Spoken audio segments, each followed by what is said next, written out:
Sports Time, Ryan Smith is here, and this is a really forgettable road trip the Oilers are just wrapping up. Did you just call me Ryan Smith? Did I? Yes, I did. You just called me Ryan Smith. Well, I wish I was Ryan Smith sometimes. Sorry about that, buddy.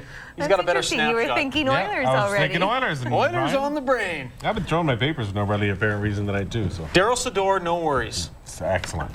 Okay then, well, a tie in Columbus and a nasty loss to Detroit. Shall we move on? Yeah, let's just move on. It's funny because the Heritage Classic, everybody wants to remember the memories from the Heritage Classic, then 2 days later, forget it. It was ugly. Talk about a forgettable road trip for the Edmonton Oilers. But it's not time for anybody to hit the panic button. The farm is not for sale. But anytime you lose 7-1, a little shakeup is a good thing. The Oilers gathered for a little powwow today to discuss such things as the power play and poor starts. To their credit, they're not crying Heritage hangover or making excuses. They're taking this one right on the chin. Sends it in front. 3 looking for cut through the sky. It was a game the Oilers can't erase from their memory banks fast enough. Last night was a bump in the road and something that we're going to put in the past. A complete and utter breakdown from start to finish. Loose in front, Richard backs at it. Stales blocks the shot, still loose in front. Backhand shot, they score! We kicked it and fumbled it around. We looked like the Keystone Cops, and it ended up in our net. That's just the gang that can't shoot straight right there. It was a terrible game. We know that, and we're very frustrated with that. So we got to come out with a little fire tomorrow night against Colorado. But the 7-1 shellacking at the hands of the Red Wings may be a blessing in disguise. A tough but clear signal that taking a night off is not going to cut it.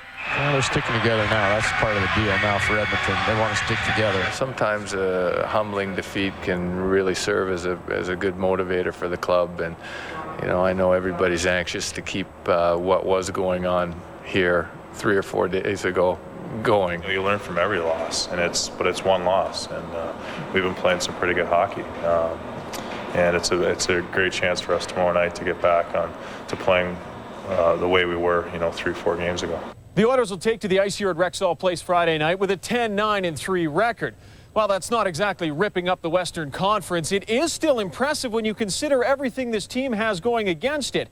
Their number 1 center is still sitting out, their number 1 goaltender is battling the injury bug, and their special teams play has been awful. Despite all that, they've still only lost 3 of their last 9 starts. We've been not bad in the efforts in most of those games, but we've got room for improvement on the special teams, and that's what we lacked last night. Last night we got to deal with it as one game. I mean, we had put a good stretch of games together where we had played well for 60 minutes, and it's obviously what we're looking forward to doing it on Friday night.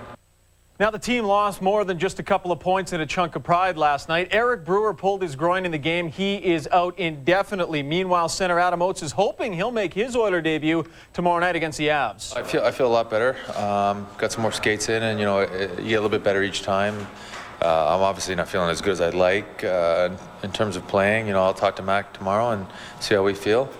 It's going to take some games before you feel comfortable on the ice anyway, so we got to get in there. But I obviously want to play when like I said before, when I'm going to be able to contribute and not set myself back. All right, moving on. It's curling's version of the Ryder Cup. The